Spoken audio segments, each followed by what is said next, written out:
Merci de nous rejoindre pour un nouveau point sur l'actualité nationale et internationale.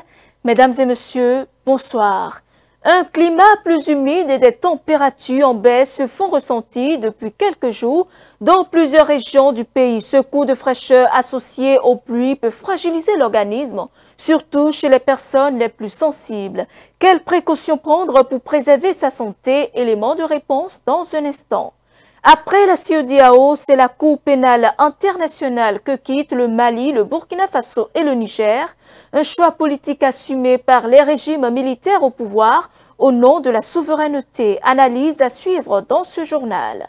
Et puis le Ghana a envoyé vers le Togo au moins 6 migrants venus de pays d'Afrique de l'Ouest, d'abord expulsés par les États-Unis dans le cadre de la politique de lutte contre l'immigration clandestine érigée par le président Donald Trump.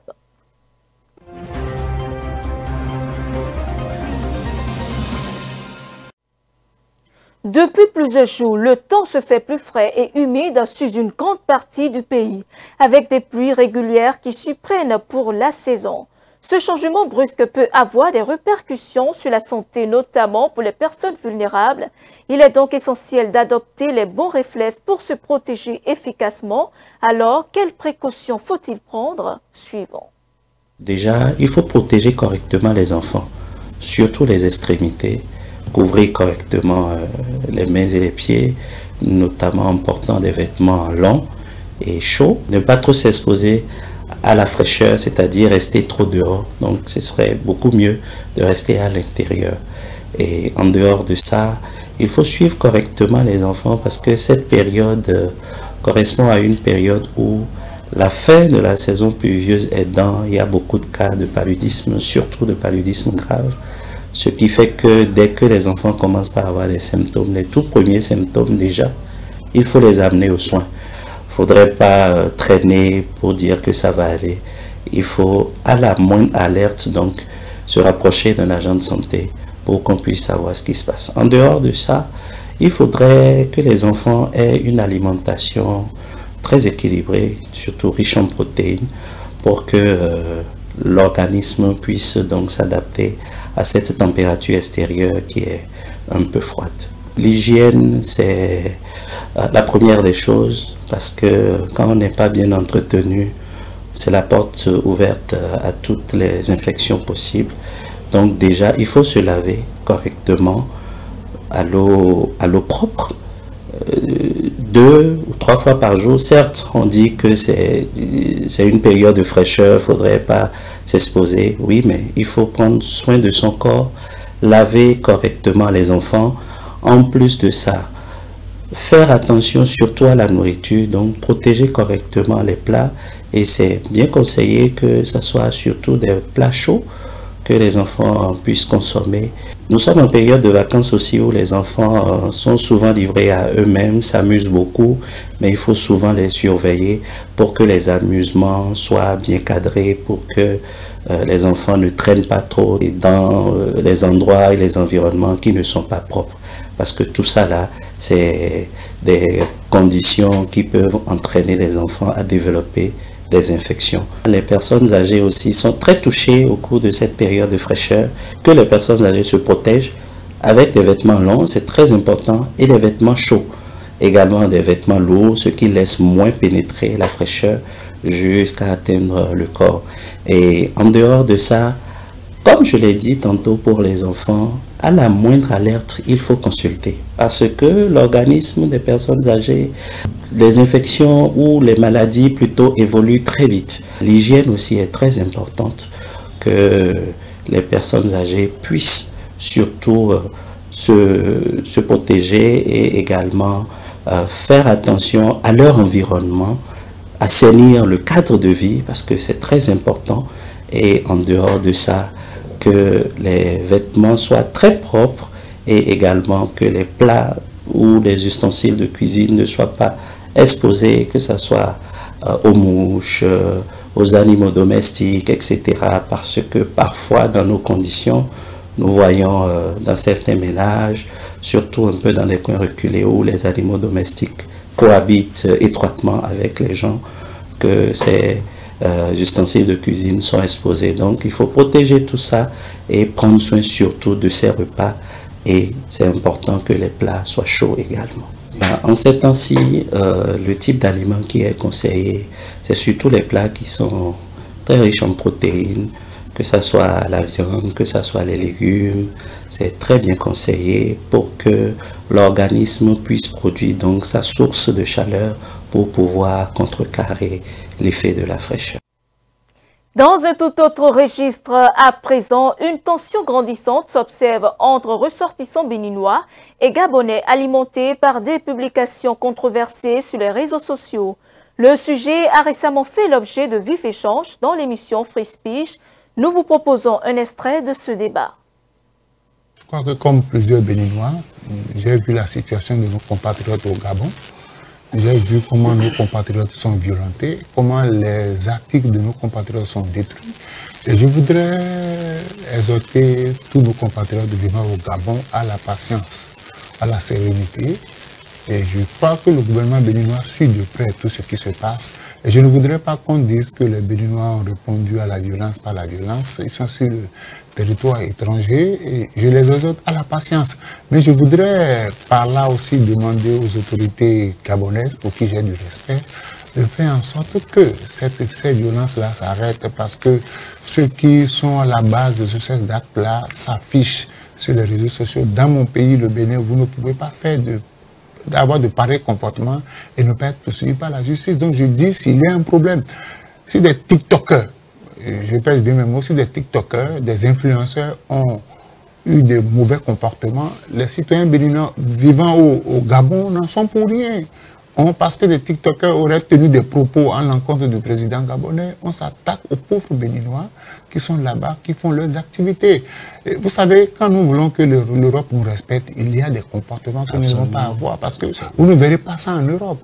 Et aucun État ne peut se dire que je me suis construit uniquement avec les efforts de mes fils.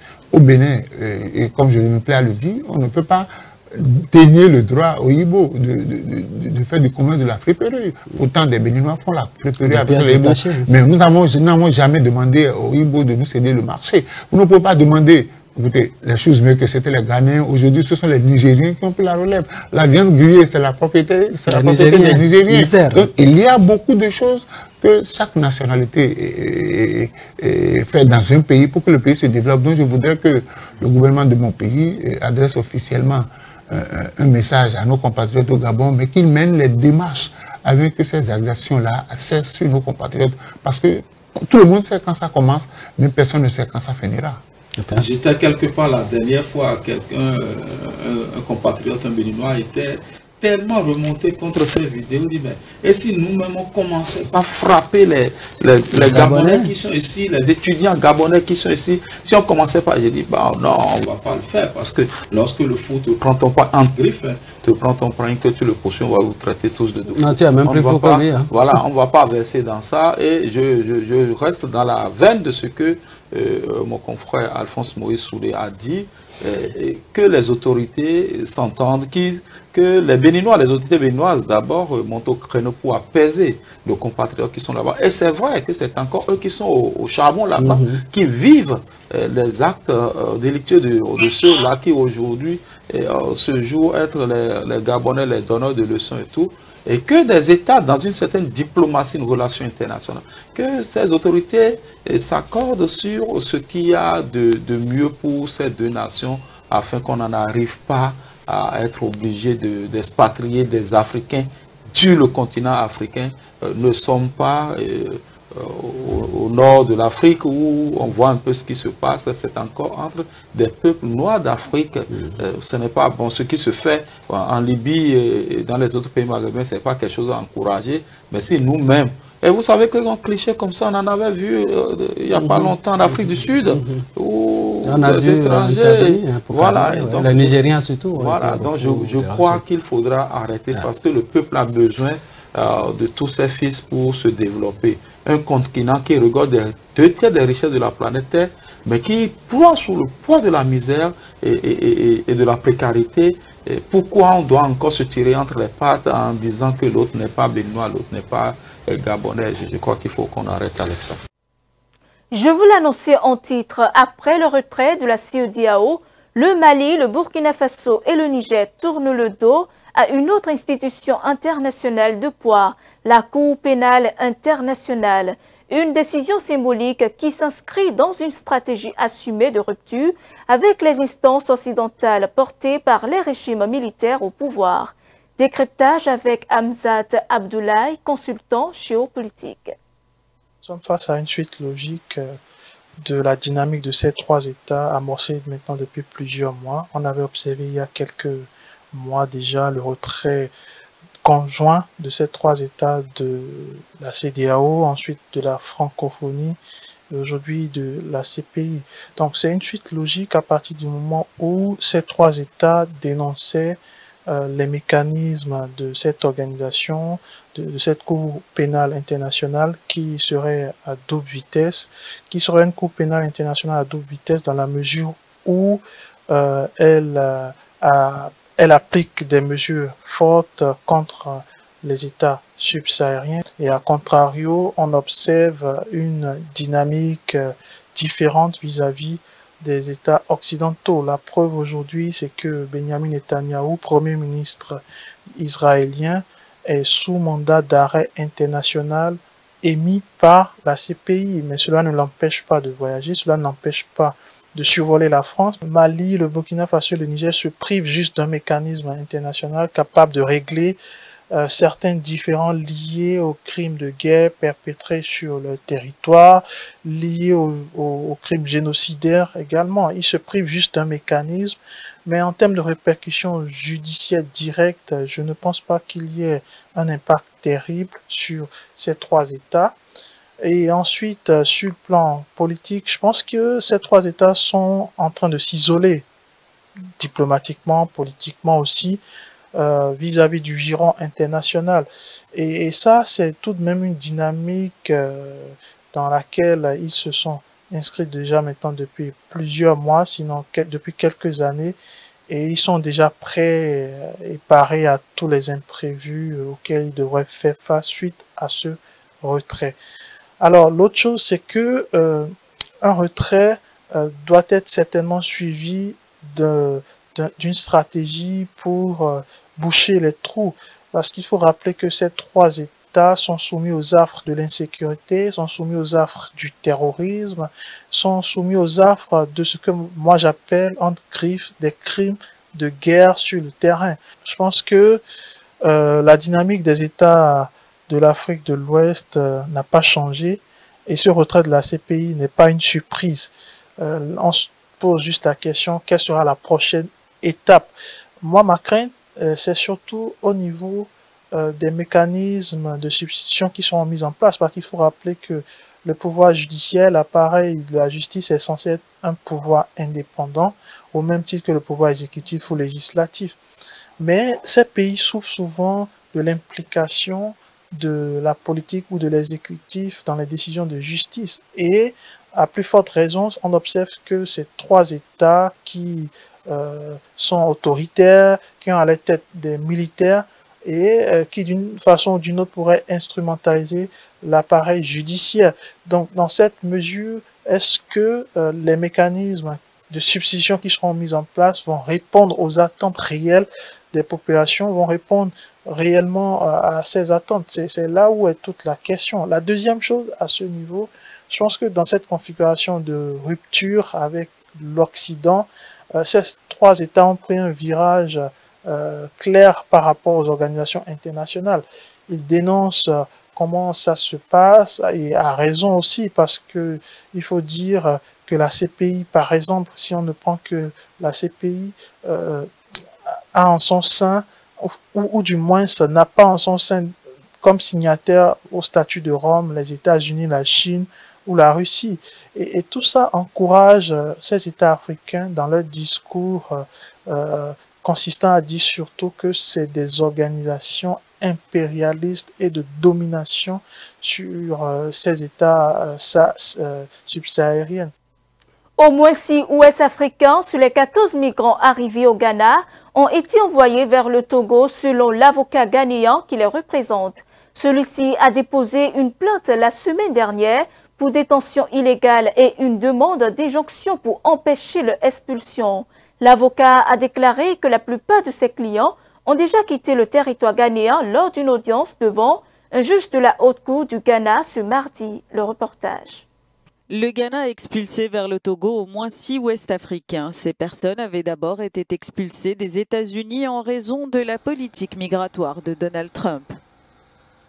Ces expulsés ont intenté un procès contre le gouvernement ghanéen pour détention sans procès. 11 personnes venaient de différents pays ouest-africains, avaient été renvoyées des États-Unis vers le Ghana début septembre. Leur situation dans le pays reste floue. Les informations sur leur arrivée et leur détention ne sont pas claires. Les avocats et les défenseurs des droits tentent de suivre cette situation. Le Ghana avait signé un accord avec l'administration Trump, ce pacte qui permet l'accueil de ressortissants ouest-africains expulsés des États-Unis suscite de vives réactions à Accra. C'est le grand rendez-vous diplomatique de la rentrée. L'Assemblée générale des Nations unies a débuté hier à New York à la tribune, comme il avait déjà fait devant le Conseil des droits de l'homme de l'ONU à Genève. Le président de la République démocratique du Congo, Félix Tshisekedi, a lancé un appel appuyé à la communauté internationale pour reconnaître ce qu'il qualifie de génocide congolais. Suivant. Félix-Antoine Tshisekedi était à la tribune des Nations Unies mardi pour son tour de parole à l'Assemblée générale de l'institution. Au cœur du discours du président de la République démocratique du Congo, la guerre dans l'est de son pays.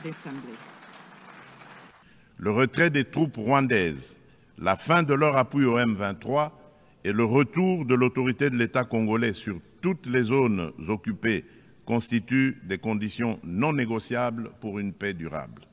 Antoine Tshisekedi a par ailleurs demandé le soutien de l'ONU pour la paix. J'adresse à cette Assemblée un appel solennel. Reconnaissez le génocide congolais, soutenez notre combat pour la vérité et la justice et aidez-nous à bâtir enfin une paix durable au cœur de l'Afrique.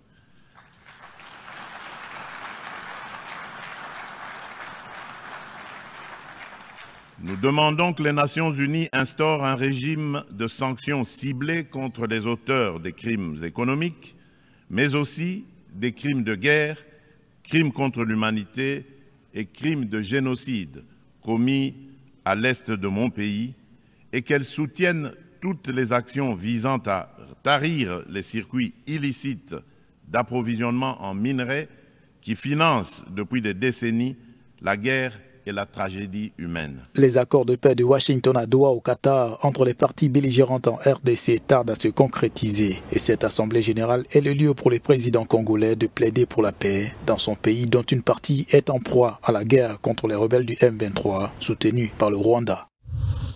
17 candidats étaient en lice le 16 septembre dernier pour la magistrature suprême au Malawi, mais la bataille s'est jouée entre Lazarus Chakwera et son prédécesseur Peter Mutharika. Le président sortant Lazarus Chakwera a reconnu ce mercredi sa défaite, affirmant dans une allocution à la nation que son rival Peter Mutharika bénéficiait d'une avance insurmontable dans la course à la présidence. Le reportage. Au Malawi, l'élection présidentielle du 16 septembre s'est terminée avec la défaite du président sortant, Lazarus Chakwera. Ce dernier a reconnu sa défaite et a félicité son rival, Peter Mutharika. Chakwera, âgé de 70 ans, était au pouvoir après l'annulation des résultats des élections de 2019. Lors de celles de 2020, il avait obtenu près de 59% des voix, battant un certain Mutharika. L'élection 2025 a été dominée par la crise économique, avec une inflation qui dépasse les 33%. La majorité de la population au Malawi vit avec moins de 2,15 $ par jour.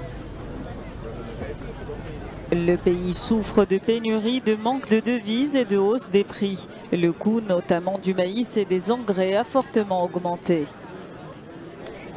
Les critiques accusent le gouvernement sortant de mauvaise gestion, d'indécision et de corruption. L'éminent défenseur des droits humains égypto-britannique Allah Abdel Fattah a été libéré de prison après des années derrière les barreaux et a retrouvé sa famille lors d'une célébration émouvante suite à une grâce tant attendue du président Abdel Fattah al-Sisi. C'est après moi. Le militant égypto-britannique Alaa Abdel Fattah a été libéré lundi après avoir bénéficié d'une grâce présidentielle. Il fait partie d'un groupe de 6 détenus graciés à la suite d'une dernière intervention du Conseil égyptien des droits de l'homme qui avait adressé une demande au président Abdel Fattah al-Sisi. Selon sa compagne, Abdel Fattah a été libéré de la prison de Wadi Natron après y avoir passé près de 12 années derrière les barreaux. Arrêté en 2014 pour avoir participé à une manifestation non autorisée et accusé d'avoir agressé un policier, il avait été brièvement libéré en 2019 avant d'être de nouveau arrêté la même année dans le cadre d'une vague de répression déclenchée par des manifestations antigouvernementales. Au fil des ans, les autorités égyptiennes l'ont également poursuivi pour d'autres chefs d'accusation, notamment l'usage abusif des réseaux sociaux et l'appartenance présumée à un groupe terroriste. Figure emblématique du soulèvement populaire de 2011, Alaa Abdel Fattah est devenu l'un des symboles de la lutte pour les libertés en Égypte. Sa mère, Leila Souef, avait fait le pied de grue durant des semaines devant le ministère britannique des Affaires étrangères pour appeler à la libération de son fils. Et voilà, mesdames et messieurs, c'est la fin de ce journal. Merci de l'avoir suivi. Suivez-nous en continu sur speedlinetv.bg/live et sur nos différents canaux digitaux Facebook et YouTube.